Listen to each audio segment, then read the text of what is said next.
Halo, assalamualaikum. Ini adalah video cara lapor SPT tahunan secara online untuk siapa? Untuk karyawan dan PNS melalui handphone. Dan ini adalah untuk Anda yang kriterianya penghasilannya bruto atau gaji kotornya adalah kurang dari 60 juta rupiah. Anda karyawan swasta atau PNS, gajinya setahun tahun lalu kurang dari 60 juta rupiah, Anda bisa pakai tutorial ini.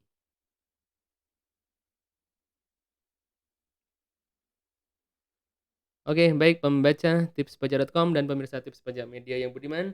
Sebelum kita masuk ke video tutorialnya, kami ajak pembaca tipspajak.com dan pemirsa Tips Pajak Media yang budiman untuk like video ini serta subscribe channel Tips Pajak Media agar manfaat-manfaat yang coba kami bagikan ini dapat menjangkau kepada semakin banyak lagi orang-orang yang membutuhkan, sehingga pada akhirnya literasi perpajakan orang-orang wajib pajak di Indonesia dapat meningkat dan kita dapat melakukan pembayaran dan pelaporan SPT tahunan dengan baik dan benar dan hemat. Ya, hemat karena segala tutorial yang kami berikan di sini adalah totally free alias gratis.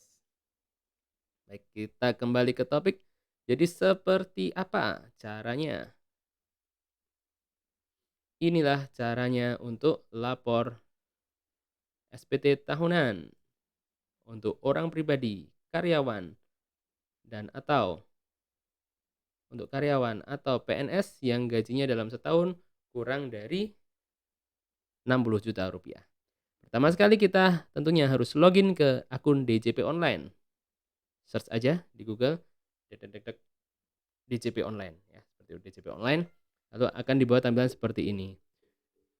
Asumsi di sini Anda sudah berhasil masuk ya. Jika Anda tidak berhasil masuk, entah itu lupa password, entah belum terdaftar atau entah tidak memiliki EVIN, ikuti petunjuk di deskripsi di bawah. Oke, dan kita telah berhasil masuk ya. Kita berhasil masuk, maka kita akan dibawa di sini dan silahkan login. Ini adalah tampilan untuk loginnya ya. Tampilan untuk loginnya adalah seperti ini. Akan ada identitas kartu NPWP elektronik Anda. Setelah itu, maka kita harus klik garis horizontal 3 di kanan atas ini. Klik. Muncul seperti ini dan kita pilih lapor. Dan setelah klik lapor, maka tampilannya adalah seperti ini dan kita akan memilih e-filing, mengisi langsung di situs web. Ikuti saja e-filing ya, ikuti, klik e-filing. Nah, setelah e-filing, kita akan dibawa menuju halaman yang tampilannya seperti ini. Jika kita lihat di kanan atas, alamat website telah berubah menjadi e-filing.pajak.go.id. Pastikan ada di sini ya, garis miring arsip. Lalu yang perlu dilakukan berikutnya adalah klik buat SPT. Klik di sini ya buat SPT. Dan kita akan harus menjawab beberapa pertanyaan. 1. Apakah Anda menjalankan usaha atau pekerjaan bebas? Kita tentunya jawabnya adalah tidak, karena kita adalah karyawan swasta dan atau PNS atau ASN. Dan ini juga berlaku untuk TNI atau Polri. Dan yang kedua, apakah Anda seorang suami atau istri yang menjalankan kewajiban perpajakan terpisah atau memilih terpisah atau pisah harta? Kita pilih saja tidak.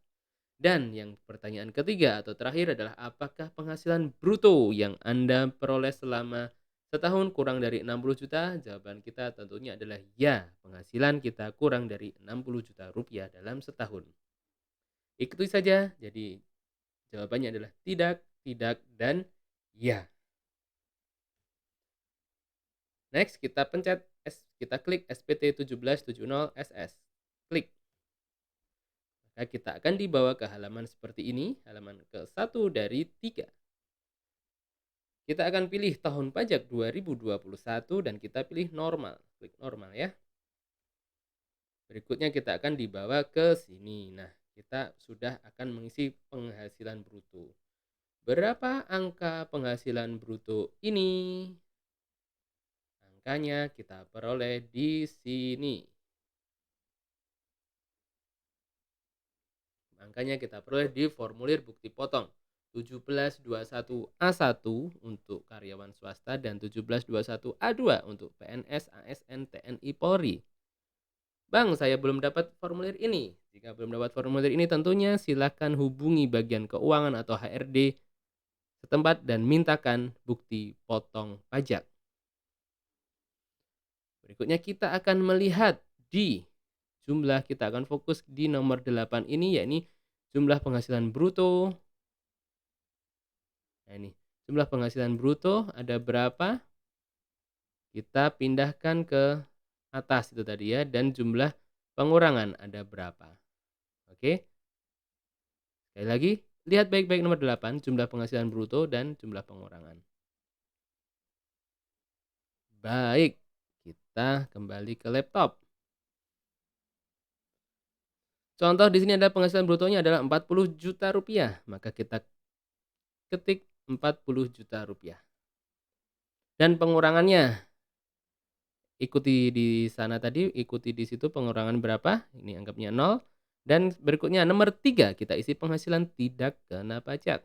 Penghasilan tidak kena pajaknya menyesuaikan kawin atau tidak kawin dan berapa tanggungannya. Dan berikutnya kita pilih, kita akan melihat berapa pajak penghasilan terutangnya dan apakah bagaimana status perpajakan kita, apa nihil atau kurang bayar. Jika Anda karyawan yang gajinya masih di bawah 60 atau 54, kemungkinan besar sekali Anda statusnya adalah nihil ya. Berikutnya. Berikutnya kita masuk ke poin B, yaitu penghasilan yang dikenakan PPh final dan yang dikecualikan dari objek pajak. Silahkan dipilih ini berikutnya. Isi aja 0. Nomor 8 ini jika adalah DPP atau penghasilan bruto PPh final. Misal Anda dapat undian bank berupa mobil yang harganya 200 juta dan Anda harus bayar pajak 50 juta. Maka masukkan di sini 200 juta dan PPh terutangnya adalah 50 juta. Lalu nomor 10 ini adalah penghasilan yang dikecualikan dari objek pajak. Contoh Anda menerima warisan dari orang tua sebesar 500 juta misal, maka dimasukkanlah angka di nomor 10 ini 500 juta. Dan berikutnya kita pilih, kita klik berikutnya. Kita akan dibawa ke poin C, daftar harta dan kewajiban, dan ini adalah kita perlu mengisikan nomor 11 ini. Jumlah keseluruhan harta yang dimiliki pada akhir tahun pajak, artinya jumlah harta kita per 31 Desember tahun 2021. Oke, jumlah seluruh hartanya berapa? Mobil, motor, rumah, dan seterusnya. Harta Anda silakan dimasukkan di situ dalam nilai rupiah. Dan nomor 12 adalah jumlah keseluruhan kewajiban atau utang pada akhir tahun. Jika Anda masih punya utang, sisanya per 31 Desember berapa? Masukkan di situ. Lalu kita pilih berikutnya. Setelah berikutnya kita akan dibawa ke kolom pernyataan, maka kita klik dengan menyadari sepenuhnya akan segala akibatnya termasuk sanksi-sanksi sesuai dengan ketentuan peraturan perundang-undangan yang berlaku. Saya menyatakan bahwa apa yang telah saya beritahukan di atas adalah benar, lengkap, dan jelas. Kita centang, lalu klik selanjutnya. Dan ini adalah halaman terakhir, halaman 3 dari 3 ya, 3 dari 3. Ke bawah kan, maka klik ambil kode verifikasi di sini, kuning-kuning ini kita klik. Dan kode verifikasi ada di email, masukkan ke email ini dan kita klik kirim SPT. Dan inilah dia hasilnya, adalah bukti penerimaan elektronik ya, bukti penerimaan elektronik yang ada di email. Yang artinya dengan mendapatkan ini artinya kita telah melakukan pelaporan SPT tahunan tahun pajak 2021. Sekian, semoga bermanfaat. Jika masih ada yang ingin ditanyakan, silahkan tuliskan di kolom komentar di bawah atau berkunjungi Instagram, Telegram, dan tentunya kolom deskripsi di bawah. Sampai jumpa, semoga bermanfaat. Sehat selalu, jangan lupa subscribe channel ini, Tips Pajak Media, dan sebarkan kepada rekan-rekan lain sejawat yang membutuhkan. Sekian, wassalamualaikum warahmatullahi wabarakatuh. Salam sehat dan sukses selalu dari tipspajak.com dan Tips Pajak Media.